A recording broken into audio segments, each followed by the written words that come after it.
So you have your home, you have your yard, you have your memories, perhaps a spouse, perhaps children, and you have frames of grandparents, old wedding pictures, artwork from your children's elementary days, furniture items that you didn't buy just at a quick glance, but you found maybe on a certain vacation, or you found another end table on some random store off a country highway. And you have these eclectic memories that you have, and you're still human. You go through challenges, financial, maybe relational, career-wise, but you keep building your life. Sometimes your credit might be lower, sometimes higher, but you have these memories that you can't, when life does slow down, you have these memories that you can kind of find comfort in. It's your home. Now picture that safe place, that place that you can draw back to, and you can take ownership of your own decisions. But now, such as if you break something, or if you don't take care of your dishwasher, you're gonna have to fix it even quicker, or this or that. There's personal choices.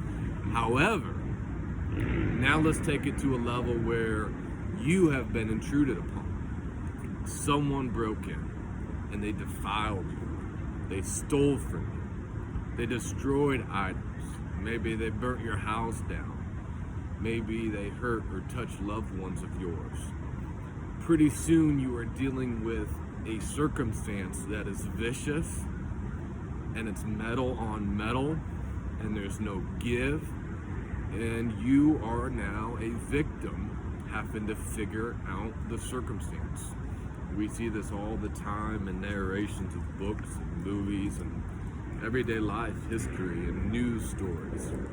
It's the ability,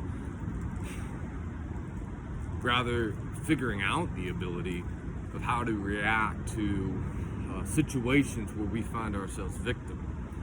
And this metaphor is where we translate what it's like to operate in Mr. Rogers' neighborhood as a leader compared to that of Mr. Corleone's neighborhood. And when we think of post that traumatic experience, you still have your family, you still have your home. Metaphors now. Really, in reality, though, what's more important than your family? But metaphor for whatever it is, you still have your same heart. You still have your same value system as what Mr. Rogers' neighborhood was. But now you find yourself surrounded by a world that's not so kind and not so nice at times. And you are having to lead still with that same heart, with that same home, with that same family, with that same sense of mission, purpose, value system, identity, except now you're doing it coming out of a victimized state. Have you ever felt stolen from? That's a horrible feeling, to go home to know that someone was in your home. Months, sometimes years, even if it's totally safe. It just does not set right. It's uncomfortable to know that someone, a stranger, went through your drawers. And again, take that in a metaphor sense of, think of what that means to you in your heart, your mind, invisibly, in your spirit. Now, on the East Coast, there was this urban area where essentially they had these gang negotiators, peace negotiators. So imagine, gangs going on, some former gang members who had came out of that lifestyle, and what would happen is they would get a tip that something was going down, and what they would do is, instead of trying to react to the violent act, they would try to get in front of it and to negotiate a peace deal before that transaction of violence occurred. So in one more specific example, there were two rival gangs. I think I referenced it before. A shot was fired and it hit a person who was not the intended target. It did not go according to their game plan and the execution of what they wanted done on that hit. So now you have a circumstance where that battle is further intensified. So a tip came through, the gang mediator knew where the head of the families, the leaders, were going to meet. It was in a park, and he met them there as well. And the idea was, we know what can go down if you two just meet together. It's going to be clip upon clip, hit upon hit, and it's not going to end until a child gets hit, a grandmother, a wife, someone's going to get a stray bullet. So he was able to negotiate a deal like, hey, this is what it is and this is what it is. All right, there's a victimization already happened. There's a homicide, a murder that's already occurred. This is a circumstance. We can either take it and shake hands and find a way for our neighborhood blocks to work together and our boundaries, or we can probably meet again in about 6 months over about 6 grandkids dead and 3 wives. So what we learn in our leadership is that so often we would love leadership to be A, B, and C, 1 + 1 = 2. But as we lead in life and we start interacting in situations where not everyone has our same background, not everyone has our same value system. This goes back to the wheat and the tares. And you're very, very conscious of the wheat, but you're conscious of the tares. And you also, as a leader, while you have a lot of authority, you find yourself making sure that you don't want to play God. And it becomes an interesting circumstance. And you're wanting to move forward in legitimate fashion, continuing on from our lesson number 1. But you have a lot of hand shook deals that you and people that you are trying to cover and protect and provide for. And when the water gets muddy, it's like the old King David being maxed out in his particular position, happened to leave the city, leave the palace, and remind himself of a lonely shepherd boy path. It's where we draw ourselves away to realize, okay, if this sink is, going back to part 1, if this sink is going to sink in the middle of the ocean, what do I have to make sure survives so I can restart? Or does my ship even have to sink? And that takes a lot of analyzation. And here's the word that we're going to cap off this particular lesson with, is negotiation. It takes the ability to be able to bring parties to the table and discuss, to be able to listen. Some of the best negotiators don't speak very much at all, but they listen very, very well. The idea is not just compromise, but we realize that as a piece. But the idea is first collaboration, and then sometimes we have to default to compromise. A win-win is always best, but we can't win against a losing cause, nor always make someone else's decision for them. So, how do we deal with this?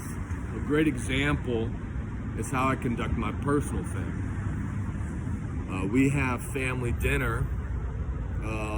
You want to have it every night, but life gets busy.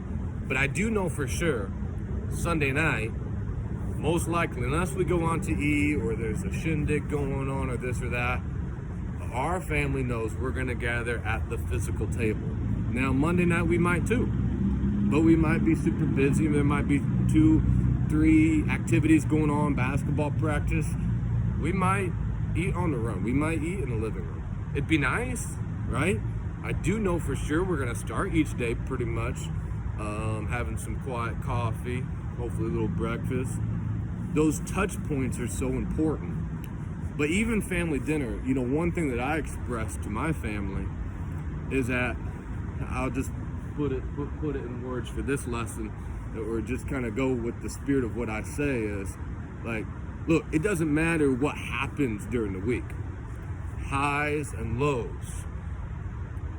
What matters is, the reason why we have this family dinner is because it's a gathering point to say that week has finished. This is a brand new week, and no matter what the highs or what the lows were, you know we got each other's back. And that's the purpose of our family dinner. It's not just to clink the glass, eat, say we did it. No, it's the deeper emotional message that gets pounded week after week after week to say, hey, those around this table, we got each other. Doesn't matter what's going to happen this coming week. Doesn't matter how low you get, how high. It doesn't matter what circumstances happen to you. We're going to gather back at this table, and we're going to be family. We got each other's back. So this is where we have to blend the leadership styles of both a Mr. Rogers and a Mr. Corleone, to understand that we have black and white convictions, but also sometimes we're going to lead and manage in very gray areas and work with other people who are in very gray situations. And also understand that it's one thing to deal with normal human things, highs and lows, if you will. But it's another thing to have someone want to assassinate your father, going back to the Corleone example. It's another thing to have someone come in and steal something from your neighborhood, something from your house, hurt one of your loved ones. It's hard to not give an eye for an eye or a tooth for a tooth. It's hard not to be bitter. But yet, how do we pull ourselves back from our kingly responsibilities like David and find a shepherd boy path when seemingly there's no break in the action of our responsibility? And so that's where priorities have to come in, negotiating power of collaboration, being able to understand and not be so consumed by people's judgment of you, but at the same time, rely on the multitude of counselors that you are not the final authority and answer in every situation. And that's when teamwork, family, something larger than just ourselves, we can see the benefit of that. So this is a lot of information, a lot of content, and I really think that doing a part 1 and part 2 on this particular video session of Rogers by day, Corleone by night sums it up with this: is there's going to be times when we are a leader in the bright lights, the daytime, when everything seems good, when everything seems, hey, just take a walk in the park.